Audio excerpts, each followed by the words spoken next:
Саламатсыздарбы, күндүн маанилүү кабарларына сырысып салган жаңылыктар программасы менен тааныштырабыз. Аты-жөнүм Айпери Жусбек кызы. Өзбекстан Республикасына жумушчу сапары менен келген министрлер кабинетинин төрагасы Акылбек Жапаров жана Кыргыз Республикасынын өкмөттүк делегациясынын мүчөлөрү Фергана жана Наманган областарына жайгашкан Global Textile, Fazman Textile, Art Soft Holdings жана Истихар кийим санаат ишканаларында болушту. Бул тууралуу министрлер кабинетинин басма сөз кызматынан билдиришти.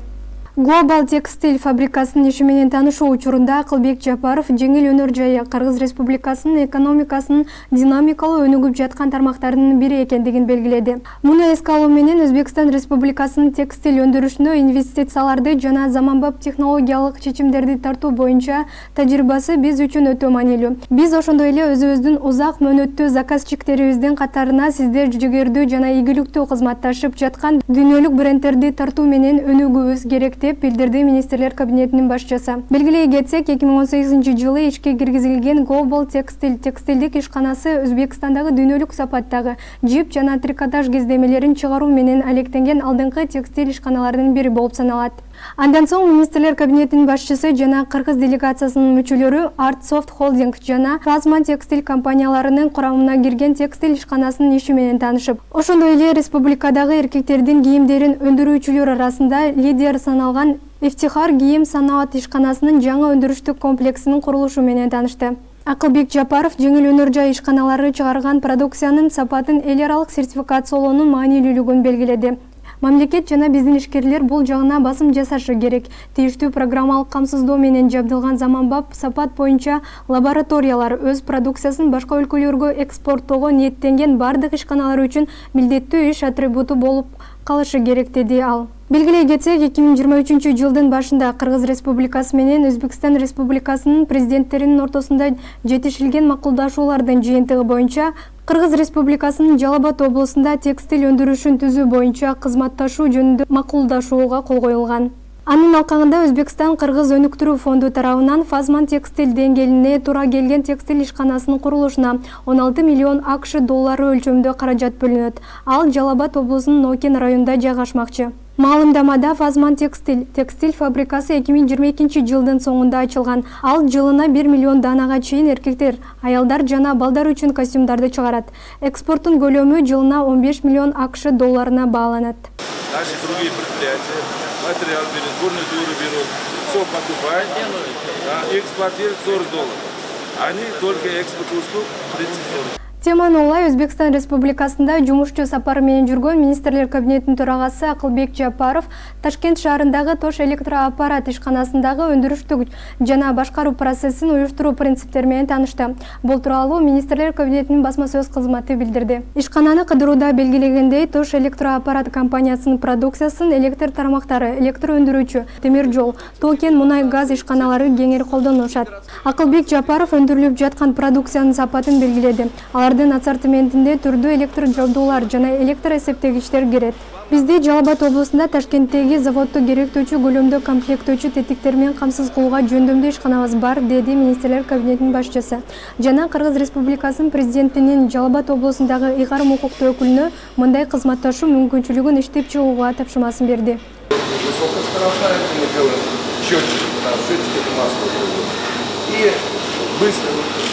Низкоскоростная легко перенастраивать. Контроль, печатный блок. Былтыр Тажикстандын куралдуу кол салуусунда кыргызстандык жоокер 29 жаштагы Элеман Ораимов Тажикстандан келген аскерлерди Кыргызстанга киргизбөө үчүн өзүн граната менен жардырып жиберген. Батырларча каза болгон жоокерлерди эскерип, бүгүн жогорку кеңештин жыйынында депутат Шайлообек Атазов Тажикстан менен чек арада жаңжалда батырларча курман болгон аскерлерди элесин түбөлүккө калтыруу маселесин көтөрдү. Маданият министрлиги жана башка тиешелүү жетекчиликтер ушуга кыймылдап көңүл бурбай жатат. Ошо Элеман өзүнүн жанындагы жоокерлерин кое берип, граната менен өзүнүн жанын жардырып, ошол жерде душмандарды киргизбей чепте коргоп калды. Ушул боюнча бир жакшы кинолорду тарткыла деп айтканбыз. Ошол себептен качан мамлекетте идеологиябыз туура жолго түшкөндө, жаштарга жакшы тарбия берилгенде анан өнүгүү болот. Бүгүн 9 марттагы Жогорку Кеңештин жыйынында бир катар социалдык экономикалык көйгөйлөр көтөрүлдү. Алсак депутат Мирлан Самыйкожо жакында эле акимдин бошотулушуна каршы болгон Жумгал районунун тургундарынын кайрылуулар келгенин маалымдап, райондордун акимдерин дайындоо жана бошотуу критерийлерине кызыкты. Ошондой эле депутат борбордук гезит киоскторду алып салуу чечимин туура эмес деп белгиледи. Акимдерди кызматтан алуу, кызматка коюу кандай критерийлер менен болуп атат Алмаз Акунжанович, ушуну билип берсеңиз. Жумгал районунда акимди алыптыр деп элдин атынан 10дон ашык 13 депутаттын мынакей каты турат. Эл иштеп аткан акимди алып койду. Бул убакка чейин Жумгалдагы жазалган иштерди карап салыштырып көрбөйбү? Кандай критерий менен алынды? Алынган болсага кандай критерийлер коюлду? Бизге келип берсин дейт. Кыргызстанда жыл башынан бери агротехникалык механизациялык кызматтын көрсөтүүчү 2 ишкана ачылды. Бул тууралуу Айыл чарба министрлигинен билдиришти. Маалыматка ылайык 2022 жылы республиканын аймактарында 3 агротехникалык механизациялык кызмат көрсөтүүчү ишкана уюшулган. Анын бирөөсү муниципалдык жана экөөсү жеке менчик. Ал эми 2023 жылдын алгачкы 2 айында 2 жеке машина трактор станциялары уюшулган.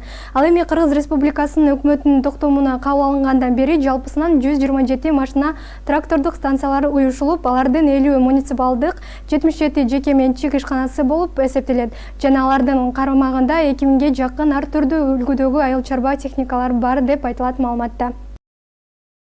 УКМКнын Баткен облусу боюнча башкармалыгы жана УКМКнын чек ара кызматынын кызматкерлери тарабынан контрабандага каршы күрөшүү боюнча жүргүзүлүп жаткан иш-чаралардын алкагында 7 март күнү Баткен облусунун тургунунун башкаруусундагы ак түстөгү Volkswagen Crafter үлгүсүндөгү унаа кармалды. Текшерүү учурунда унаанын ичинен жалпы басы 500 000 сомдон ашык Тажикстандан чыгарылган электр зымдары түрүндөгү контрабандалык жүк табылган. Ал Лейлек районунан чыгып Кыргызстандын аймагына кирип келе жаткан. Жүргүзүлгөн иштердин жыйынтыгы менен чектүү жарандардын мыйзамсыз иш-аракеттери документтештирилип, унасы жана жүктөрү унаа токтотуучу жайга сактоого коюлду деп айтылат маалыматта. Бул факты боюнча ыкчам издөө иш-чаралары жүргүзүлүүдө.